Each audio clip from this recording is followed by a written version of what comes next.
Beneath the ordinary world lies a veil, and behind it, the voices of the lost still whisper.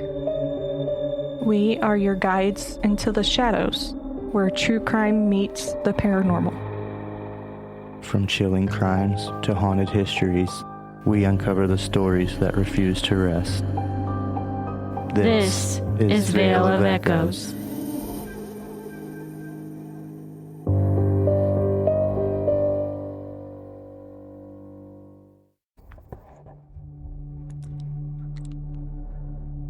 I remember the sound first. The hammer, the wood splintering beneath the weight of my guilt. Every strike was a heartbeat, one I no longer had.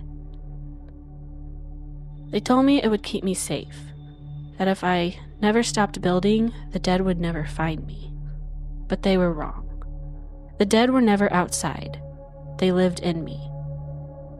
I used to dream of silence, of rooms that did not weep, of a home that wasn't made of apologies.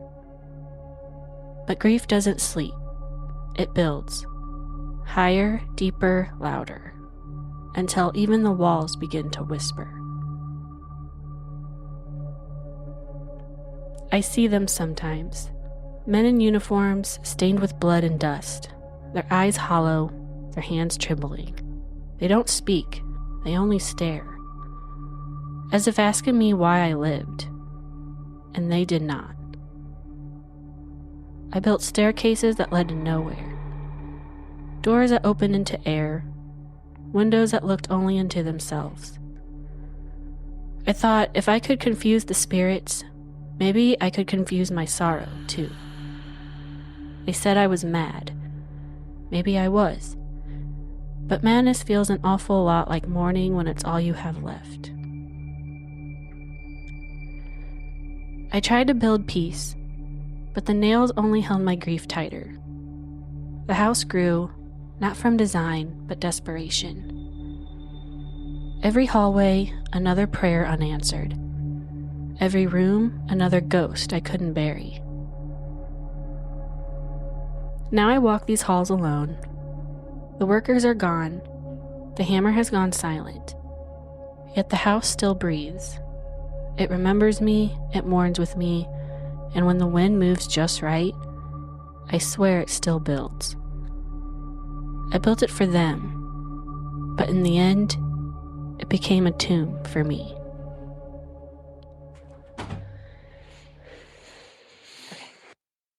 Hey guys, welcome back to Veil of Echoes. We're your hosts. I'm Lindsay. I'm Zach. And I'm Bria. Each week we walk the line between truth and the unknown, where sorrow lingers and the past refuses to stay silent. Tonight's story takes us to one of the most haunted homes in America, a mansion born from grief and shaped by the restless hands of the dead. We'll explore the life and the legend of Sarah Winchester, the widow who spent nearly 4 decades building a house that defied logic, reason, and even time itself. Was she haunted by ghosts or by guilt? Was the mansion a prison or a refuge for a woman trying to make peace with the unthinkable? Tonight, we'll step inside the halls of her sorrow, where doors open into shadows and grief takes the shape of architecture. Before we begin, a quick reminder to our listeners. Thank you for helping us grow this haunted little community of ours. Every follow, every review, every share, it helps our lantern burn just a little longer. If you haven't yet, make sure to follow Veil of Echoes podcast on TikTok, Instagram, and Facebook for behind the veil moments, haunting visuals, and glimpses of what's still to come. We're so grateful to every single one of you walking through the darkness with us. You've helped turn whispers into echoes, and echoes into something unforgettable. Before we begin, a warning. This episode discusses grief, death, and themes of the supernatural. Listener discretion is advised. Tonight, we step into the house that sorrow built, and the legend that never stopped growing.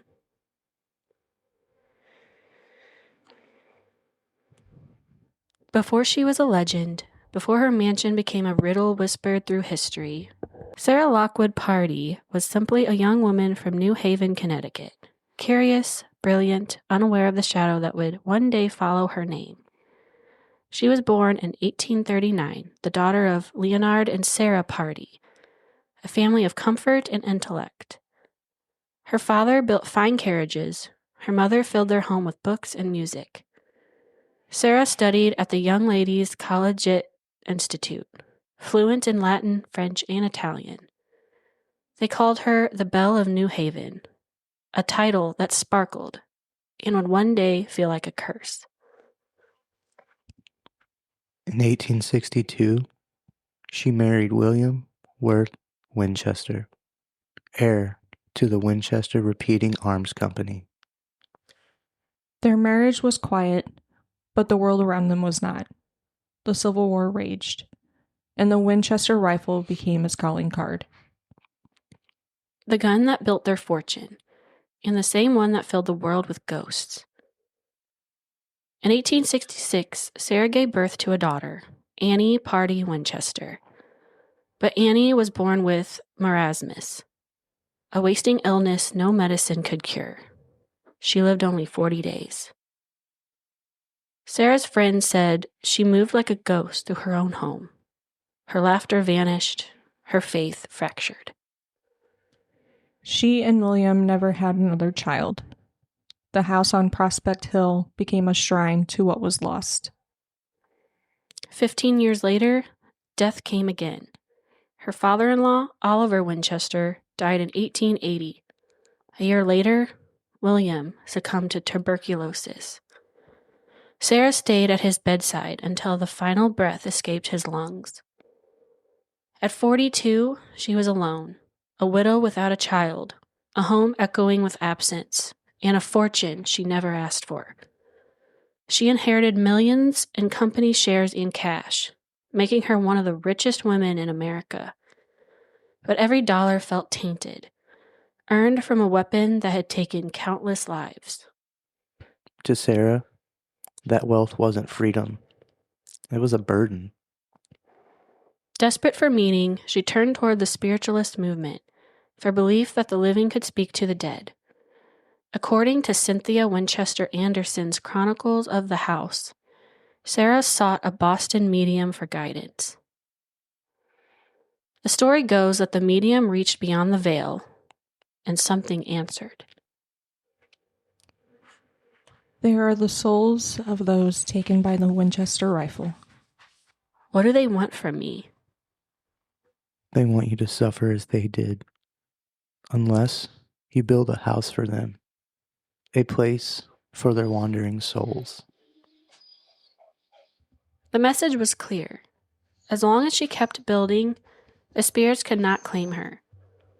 But if she ever stopped, they would. From that night on, Sarah began sketching. Blueprints that shifted with the moon. Staircases that led to nowhere. Windows that opened into walls. Even New Haven, neighbors claimed they heard hammering long past midnight. If I can't silence them, maybe I can shelter them. In 1886, she left Connecticut behind. Some say she was running from her ghosts. Others believe she was following their blueprints. She arrived in San Jose, California, buying a small farmhouse on 45 acres of orchard land. Locals called it Lanata Villa. It would never stop growing. Carpenters later said no blueprints ever existed. New rooms appeared overnight. Walls were built only to be torn down the next day. Some called her mad, others cursed. But maybe she was simply trying to build a place where grief could no longer find her. Maybe the house wasn't a punishment. Maybe it was penance. So if you guys lost everything, like your family, your peace, your purpose, would you keep searching for the living, or would you actually build a world for the dead? That's a good question.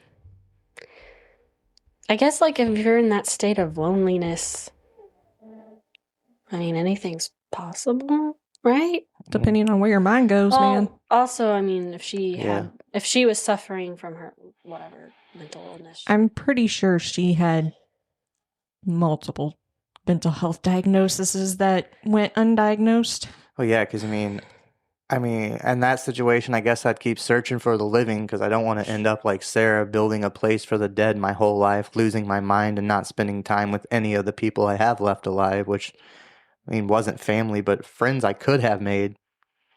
Yeah. Yeah. Because there's nothing wrong with mourning, but living for the same thing over and over again, like, yeah, mourn, have your remembrance, but you have to move on, because if you don't, then you're going to do the exact same thing she did, go mad, building a palace for ghosts. Well, yeah, and if you're a recluse like she was, I feel like that makes it worse. And that's exactly why if I have my mental health break, I'm going to be put in an institution because I'm probably going to want to make a house like that. I mean, that's what Geen did. He just blocked off his mother's area and made a shrine to her over there, but still kind of made a suit to resemble her so he could be with her in person. Did you finally finish it? No. Oh my God. I know, I'm slack. You're driving me nuts, woman. I know, I'm awful. I watched like half of it. Well, I need to finish it. Next week, I'm going to have to when I'm not working. Charlie Hunnam did an amazing job. Yeah. But I'm tired of the thirst traps over him. People saying, oh, he's the most gorgeous person now. Where were y'all in 2008 when he was Jax Teller? Ugh. That is Charlie Hunnam there. Yeah, I gotta finish it. I don't know. Again. Just his name in general just sounds funky. Again. You know, watching that Gacy one was getting weird. Yeah. Ugh. Is that the one on Hulu or whatever? Yeah. I need to watch Peacock. Peacock? Mm-hmm. Yeah, because the Murdoch one's on. Okay, I finished I'm waiting for the other 2 episodes coming out for Murdoch. Yes, I watched those instead of finishing. And I only watched a few episodes of the John Wayne Gacy one so far. Isn't Geen all episodes available? Yeah. Mm-hmm. Yeah. I mean, you know this well. That's the thing. I guess that's what makes it hard, because you just finished the story, so it's not like you want to dive right back into it. Yeah. I've just been more, like, ever since the Alec Murdoch whole situation, I've been really invested in that, so. I've been watching stupid videos all the time. I don't even know anymore. That show's good, though. Yeah. They're getting better. I can give them that. Yeah, There's a few they made was like, why? Yeah. There's so much you could have did with this when you just stopped. Yeah. But I will finish again. Like, they definitely need one on Fish. Yes. I think that was twisted. I mean, it'll be a shorter series, but they'll find a way to extend it. Yeah, they're only like 8 episodes long anyways. I think Matheny would be a good monster series because, I mean, he turned people into hamburgers and other people ate them and said it was the best burgers they've had. I really want to see them do one on the Zodiac too. Yeah. That'd be a good one too, because that's another long one. That's the one that could have 3 seasons itself because there's so much going on there. Yeah, that's like, to me, that's one that needs to be touched on a lot more. Yeah. Don't they have like someone in mind? They said that they almost 100% know that it was him, but they never could prove it. Yeah. But apparently it was like a guy that hung around children and stuff like that. That's how it always weird. Goes too. Jack the Ripper.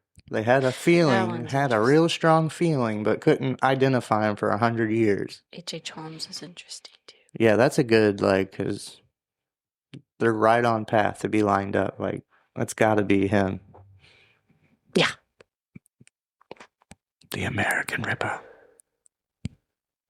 I just really need more that are just very...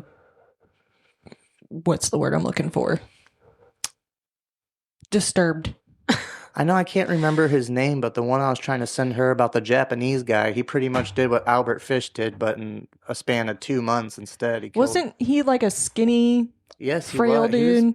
probably maybe just 5'6", 5'5", maybe 5'7". I know he's about as tall as me, but yeah, skinny little guy, and like 4 little girls, 4 and under, he killed, murdered, and ate them Oh my gosh. in 2 months. I hate people. But it was like December to January, but they say like, oh, from 78 to 70, like it wasn't that big of a span, but it's still terrible what happened, but it was within 40 days or something.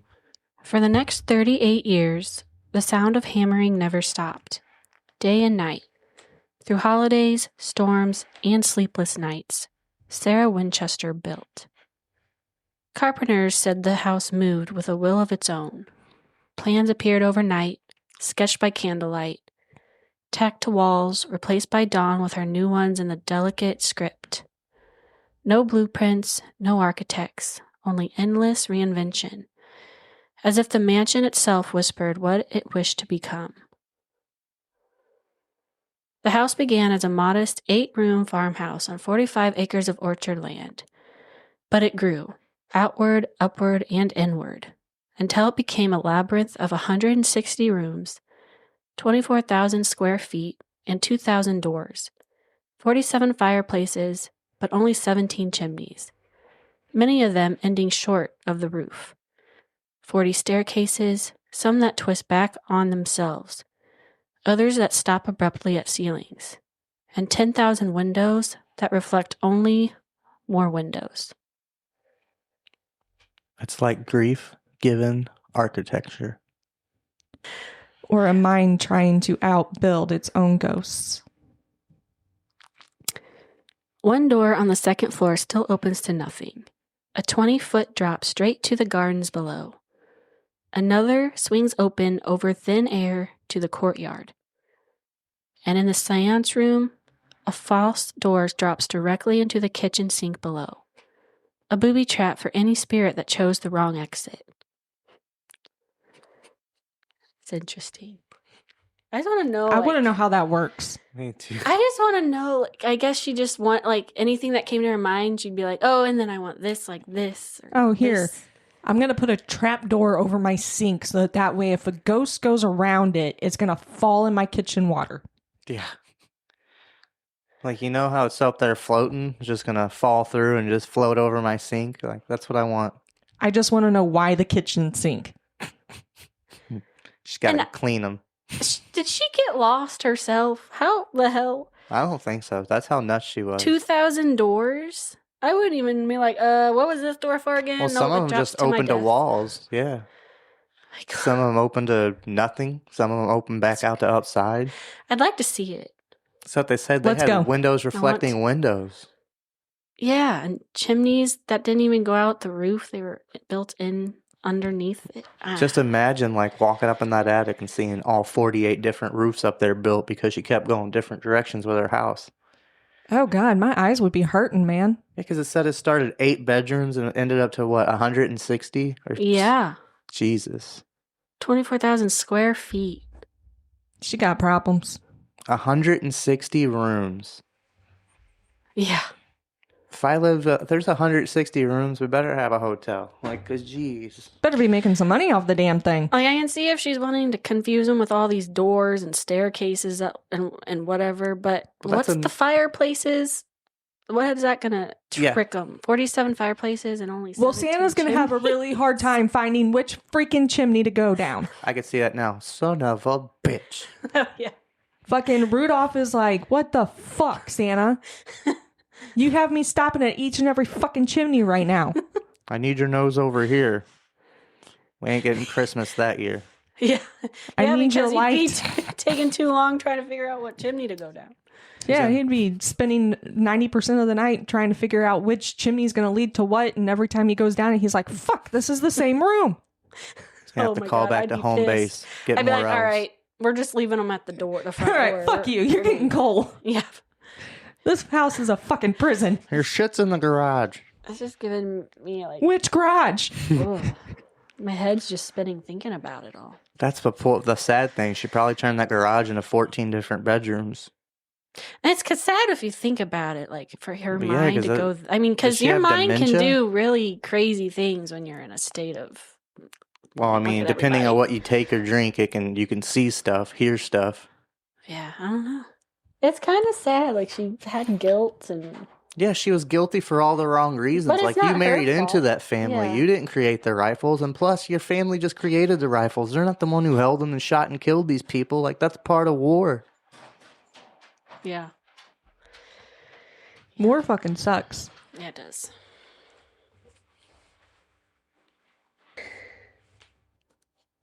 Some say she built to confuse the souls of those killed by the Winchester rifle, to give them a home but no path to her. Others believed every door and corridor was a message to the beyond, a map that only the dead could read. Even after the 1906 San Francisco earthquake, when walls split and chimneys fell, Sarah didn't rebuild for comfort. She rebuilt for meaning. Witnesses said the mansion groaned like a living thing. She was trapped for hours inside her daisy bedroom. When they freed her, she sealed the damaged rooms off forever and began again elsewhere. To her, destruction was just another form of design. She could have stopped. She could have left, but she didn't. No, she went deeper. She ordered every beam to be California redwood strong, resistant to rot. Yet, she hated the way it looked, so every surface was painted or stained by hand to hide its grain. Even her madness was meticulous.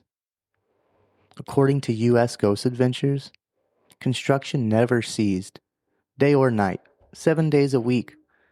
Locals said they could hear hammering drift through the orchards at midnight. Some swore the house was building itself. There was no grand entrance, no final room to rest in, only corridors that loop like memories you couldn't escape. At its center waited the séance room, the smallest chamber in the entire house, but the most feared. 1 door let you in, 3 let you out.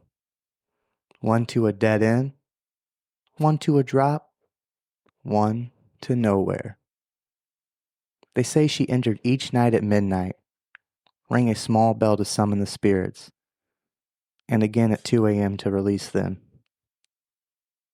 Elsewhere, the Hall of Fires burned warm, without reason, and the grand ballroom still hums with phantom music no one plays. Visitors speak of cold spots that smell of gardenias, and the sensation of being watched from somewhere just behind them. The number 13 was everywhere. 13 panes of glass, 13 hooks for her gowns, 13 steps to a landing, and even 13 drain holes into a sink she had specially designed. Her final bathroom, the 13th, is where guides say her spirit lingers longest. Maybe 13 was her shield, a pattern she could trust when life refused to make sense. Or maybe it was a bargain with the dead, a code only she understood. Even now, staff say the air feels charged, like the walls are listening. Doors open on their own. Footsteps pace the upper floors when no one's there. And every so often, a man in overalls appears in the basement, pushing a wheelbarrow before fading into the dark. The men who built her house in life might still be working there in death. When Sarah Winchester died in 1922, the hammering stopped. Nails left half driven into wood, as if time itself froze with her final breath. After her death, the mansion stood still. 7 stories reduced to 4 by quakes and time. But still alive. Still listening. They say her spirit still roams the halls, pausing at locked doors, turning knobs, ringing her bell at midnight. Maybe the mansion was never meant to be finished. Maybe it was her confession, her grief written in wood and glass. When you think about it, grief builds too. layer after layer, until you can't find your way out. And when you finally stop building, what's left but the echo? If your pain could take shape, what would it look like? Would you build walls to keep it in? Or stairways to finally let it go? Kind of like chutes and ladders. I was getting ready to say that. That's funny. Yep. Yeah. The chutes are going to take you right back down into the depths. The ladders are going to let you climb to the top. Yeah. I mean, I don't know. Usually, like, when I get depressed, I just sit down and stare. So I don't know how she had the motivation to even, like, do all this. I guess it was good to distract her mind, though. I write, or thanks to ChatGPT, I do a lot of projects. Just a lot of writing and talking. Kind of like therapy, but cheaper. Yeah. Yeah. So yeah, I build, but not walls and stairs. I just feel she had a lot of, like, anxiety. Well, yeah, obviously, if she was letting... Because, I have anxiety, too, so I can kind of see, like, oh, like, if she did something, she's like, oh, I better do this, or they're going to get me here, or, oh. But that's the thing, is, like, she had these anxieties over things she didn't do. Like, she married into this family, and this family's not even the people that pulled the trigger, so something's definitely deeply wrong with this woman. It's kind of sad. It is sad. Her will never mentioned the house. It passed quietly to her niece, her staff, and then to new owners, who found themselves staring at a riddle of wood and sorrow. They called it the house built by ghosts. And by the following year, curious strangers were already paying 50 cents to wander its silent corridors. Even now, the Winchester Mystery House stands in San Jose, part museum, part mausoleum, a monument to a woman's grief and the echoes it left behind. Since her death, one question has never stopped echoing. Was Sarah Winchester haunted or simply misunderstood? Historians call it complicated grief, a sadness that builds like scaffolding until it becomes unmovable. Others whisper of paranoia, or madness born from sleepless nights and pain. In her time, they might have called it hysteria, because society had no better name for a woman who mourned too loudly. If she was losing her mind, she turned it into art. Or maybe she wasn't mad at all. Maybe she built the only world where her sorrow could finally make sense. Sarah's blueprint was madness to others, but to her it was order. A maze meant to confuse death itself. As long as she kept building, she believed the dead could not find her. And perhaps that's why the house still feels alive. Because it was never meant to be finished. In the Hall of Fires, a tall shadow crosses the floor. A man in a bowler hat who disappears mid-stride in the Daisy bedroom. The air never warms. And in the blue room, investigators captured a whisper. Still working. Sarah avoided mirrors, afraid reflections could trap souls. Now visitors claim to see faces staring back from the glass that isn't there. Up in the sealed tower, guides still hear the echo of a hammer, sharp and rhythmic, like a carpenter finishing a job he can't let go. They call him Clyde. A mustached man in overalls seen pushing a wheelbarrow through the basement, or patching fireplaces that haven't even burned in a century. Guests often thank the staff for hiring such a convincing actor. The staff just smile. There are no actors. Employees tell their own stories. A tap on the shoulder when no one's near. A firm hand steadying a ladder.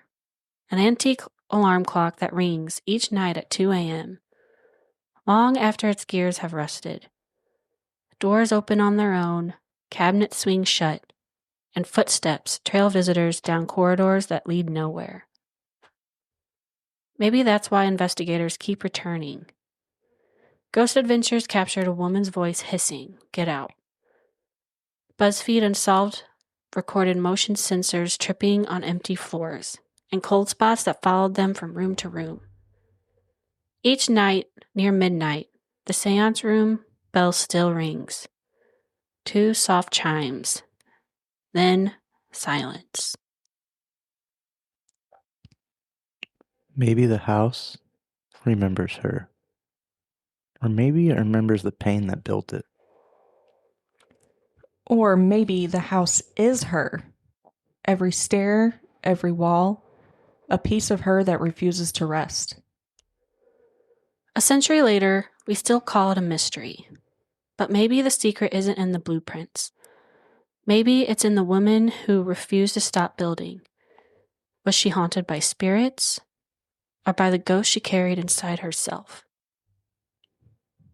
The more I think about her, the less she feels like a ghost story. And the more she feels like all of us, trying to outbuild what broke us. Grief is its own kind of haunting. It never really leaves. We just learn how to live beside it. And maybe the Winchester house was never cursed. Maybe it was her confession. Proof that love and loss can build something beautiful even when it hurts to stay. Because sometimes stories never end. They just keep building.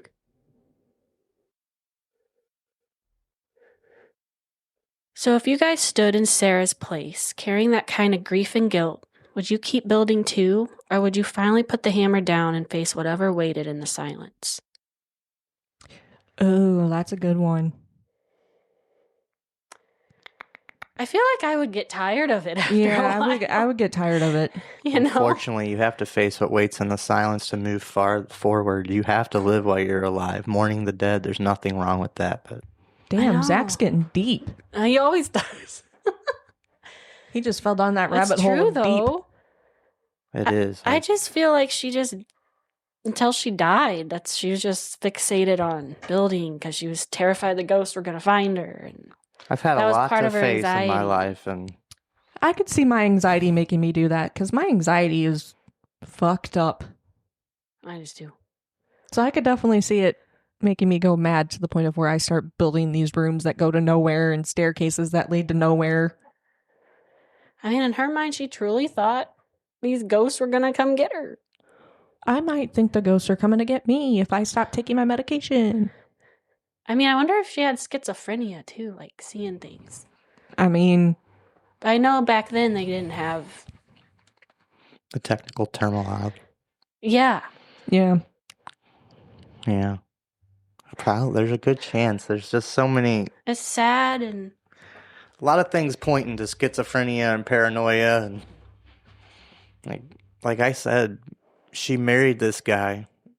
These guys only made the guns. They weren't soldiers in the war killing these people, so she was holding on to grief that came from nothing.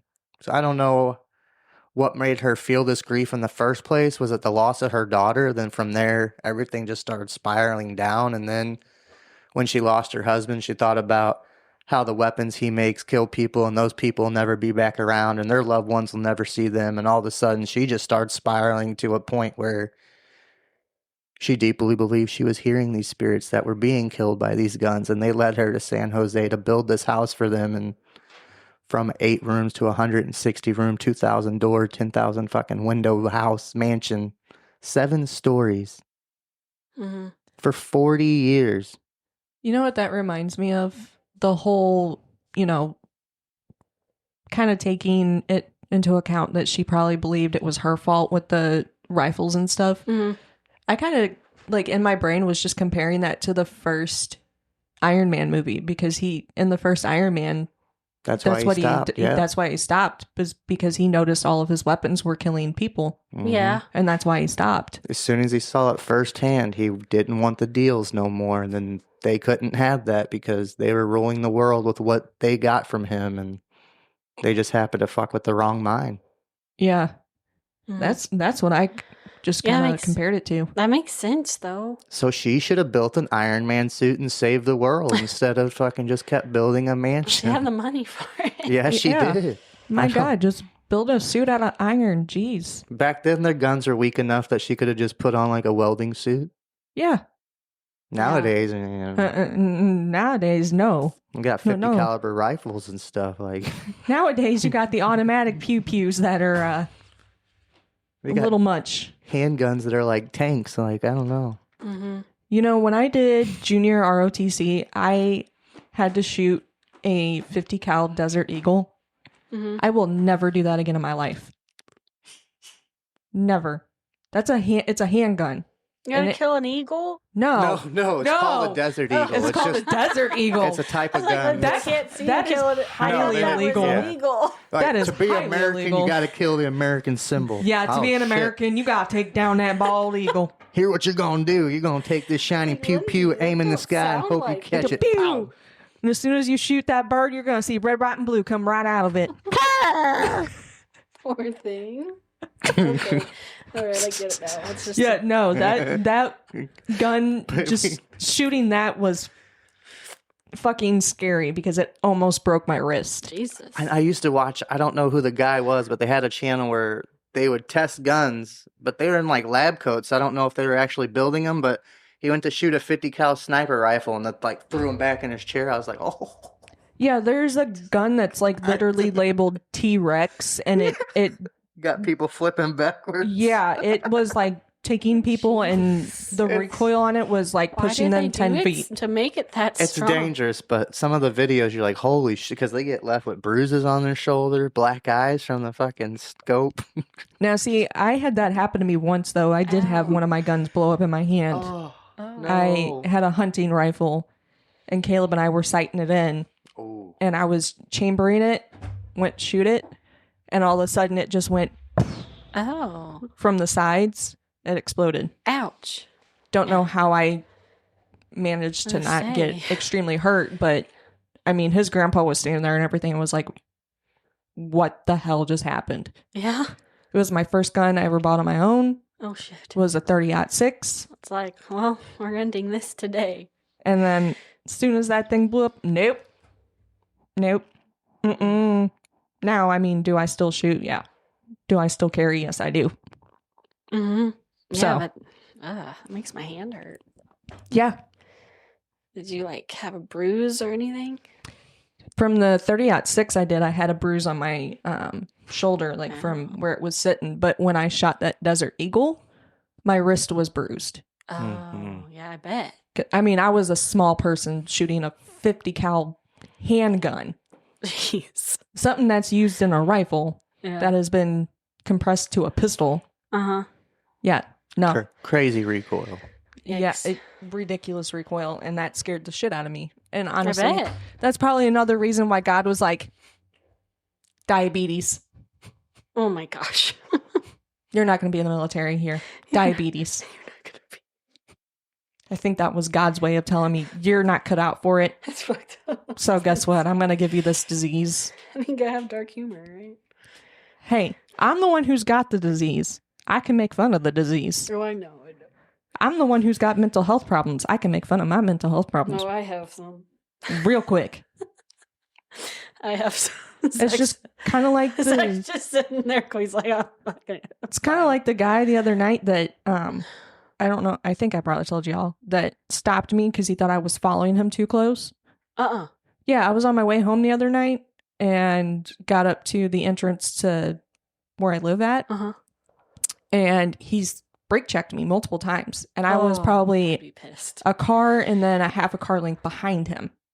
So I was not on his But ass. too close for him. Was he an old guy? Yes. Okay. So this Every time. fucker, right, fucking puts his truck in park on a fucking hill. Puts his truck in park, gets out, and my windows are up, so I can't hear what this motherfucker's yelling. Like, I can only imagine what he's saying. what are you yelling? I cannot hear you, you dumbass. So he got out fast enough for you to realize he stopped? So he got out of his truck. So I put my car in park, and he comes up and he goes, "You're riding my motherfucking ass," and blah, blah, blah, blah, blah. And next time I'm going to make sure my taillights meet your headlights. And I said, try me, bitch. That's exactly what I told him. I said, try me.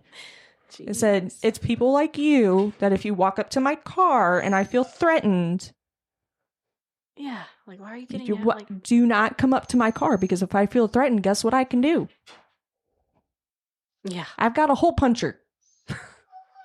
And it's going to hurt. Yeah. But as he was walking back to his truck, I rolled my window back down and I said, you know, all I have to do is run up and kick you behind your kneecap. You ain't got life alert.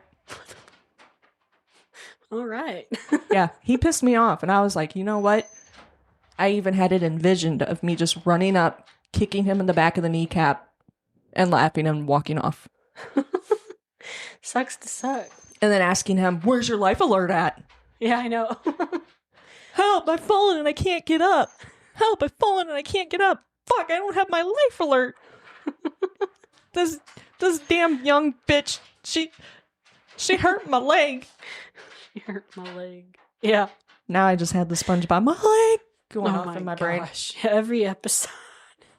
My leg. Yeah, that's funny. Gamora, lay down. Yeah, but this whole, I don't know, Sarah Winchester situation it's just sad. I just think she obviously had mental issues that she had to work through, and that's the way she could cope, I guess. We all have mental issues that we got to work through. Exactly. Hers was just you know extreme. What? If she wanted to build a damn house that led to nowhere, that's perfectly fine. Yeah. I mean, who know, other people have said they've witnessed stuff too. So maybe that just means I need to go. Yeah. Yep. Meet Clyde the ghost. Mm-hmm. I want to have a nice conversation with Clyde. I feel like he would be a nice guy. Like, sir. I mean, if he's dead and he's still working, he's very dedicated to his job. Exactly. I can tell you right now that if I was dead and I was still working my job, I'd be fucking miserable. I know. He must have liked it. Mm-hmm. That would be miserable. Yeah. It's like all the people in Beetlejuice. Like, you're all dead. What the fuck are you doing at work? Exactly. It's the last thing I'm going to be doing. Sitting there typing up and taking orders. They're like, oh, I need you to fuck off. I'm dead, dude. This is my retirement. Like, yeah. I didn't get to actually retire, so this is my retirement. Eternal retirement. Like, I tell you to eat my ass, but I can't feel it because I'm dead. Oh my God. Caleb says that all the time. Eat my ass. Oh my God. You should have seen what he sent. The hell? Which one? I don't know. The guy, he was playing with his boobs. Oh yeah, what was he playing? He was playing a song with his rock tits. song. I'm pretty sure it's the one that he showed me, and I'm like, probably. Zach's probably got PTSD from the sweaty titty at Slipknot. I told her, I was like, I don't know how to respond to these. Don't respond to them.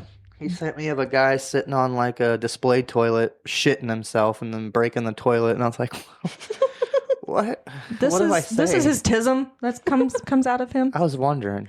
It's his tism. It's his tism. Sitting there looking at it, and I show Bria, I'm like, "This is why I can't open my phone in public sometimes because I don't know what's gonna go on between him and Nathan. I don't know." Yeah, and Ethan sends me the weirdest shit sometimes. Like, what the fuck does this have to do with anything? Well, I just kind of stopped replying to Caleb on Facebook, or not on Facebook, on Instagram, because it was getting to be too much. The amount of shit that he sends me, I don't know how my phone hasn't like overloaded and died. I just think of the turtles. Oh God! Every time. Every time. I'll sit out here, and then we see the tortoises doing it. Oh, I'll watch that. Zach tells him the turtles are doing it in there, and he smiles and gets up and walks in. Bestiality. He's like, what's going on? You hear them shells? Click clacking. Yeah. Anyways. Back to our regular scheduled program. What do we make of Sarah Winchester's story? Was she a woman cursed by the deaths of her family's fortune created? Or a mind unraveling under the weight of her own guilt?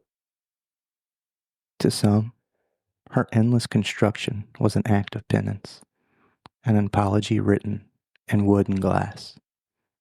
To others, it was a descent into madness disguised as faith.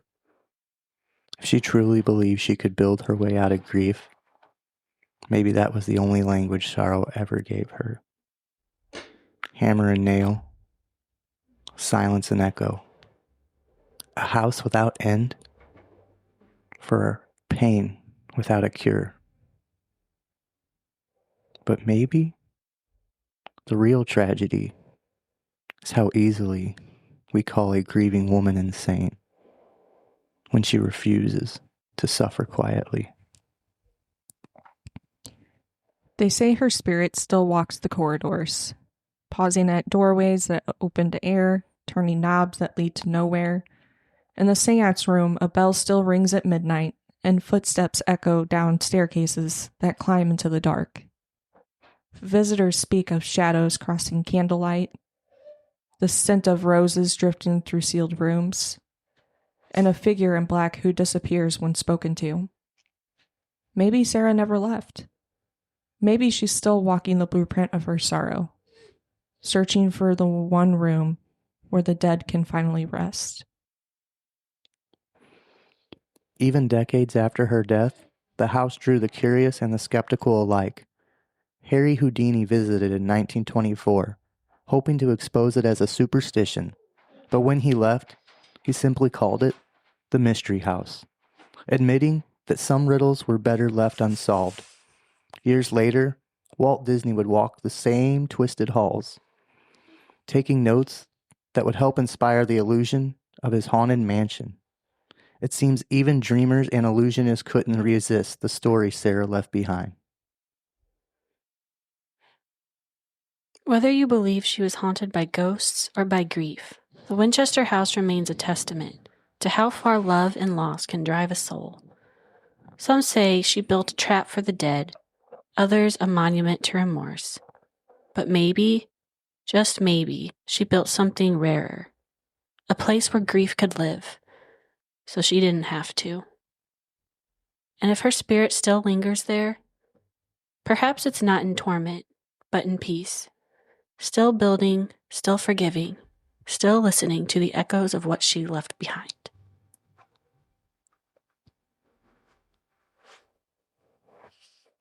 That concludes this episode of Veil of Echoes. Thank you for joining us within the haunted halls of the Winchester Mystery House. For every listen, follow, and message that keeps this lantern burning, if tonight's story stayed with you, take a moment to rate or review Veil of Echoes wherever you listen. Every word you share helps new voices find us and keeps the echoes traveling farther than before. Follow Veil of Echoes podcast on TikTok, Instagram, and Facebook for behind-the-scenes glimpses, haunting visuals, and clues to the stories waiting beyond the veil. Your support keeps the light alive and the darkness whispering just a little longer. Next week, we leave behind haunted mansions and walk a lonelier road, a storm-soaked highway lined with grief and rage, where one woman's story blurred the line between victim and monster. The case of Eileen Wuornos. She called it survival. The world called it murder. A life scarred by violence, desperation, and the echo of every choice that led her here. Until then, keep your ears open And the veil closed.